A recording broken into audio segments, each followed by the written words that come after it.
I think the biggest thing is we have to become that ourselves. So I think a lot of times, man, we expect kids or youth to just catch it so easily. It's like they walk down some aisle, they say some prayer, and you expect them to become Paul on a missionary journey. And it's, man, they first have to understand what it means to be a disciple themselves. And so hopefully people are training them, like saying, hey, come alongside of me, see how I love my neighbors, see how I'm serving in my school, my job, or whatever, so that people can see that I'm living this thing out, you know what I mean? That I've fallen in love with the Lord, I'm loving my neighbors, and now watch me live it out. So now then the youth can go and reproduce the process that they saw you live out. And what that looks like to me is each individual has been called, or God has shaped each individual a different way. Some he's made artists, some he's made educators, some he's made engineers. God bless them. Some he's made mathematicians, because if everybody was like me, our economy would be even worse than it is right now. So how do we understand that God has shaped us differently, but he's given us all the same call to change the world through our gifts and skill sets?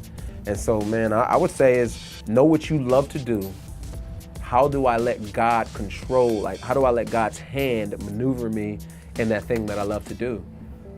If you're just a student right now, you're struggling with, I really don't know what I want to do in life.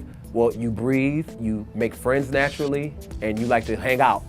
Well, in your breathing, and you're making friends, and then you're hanging out, like let your Lord use you in that, you know what I'm saying? So as you're making friends, like, hey, let them see the life that you live, talk about your affections, which hopefully is the Lord, you know what I mean?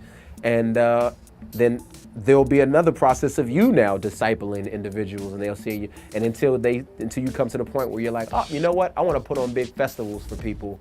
I want to be the one who creates that avenue for artists to come. You know what I'm saying? So I think that's the basic level. And then once you get there, once you get to that particular job, then there's a whole nother degree of how to work with integrity and how to be missional and how to be able to work with non-believers and still continue to walk in the light of the Lord. So yeah, but I would say, man, know what you want to do in life. What are you doing in life? And how do I incorporate the Lord or allow the Lord to use me in those things?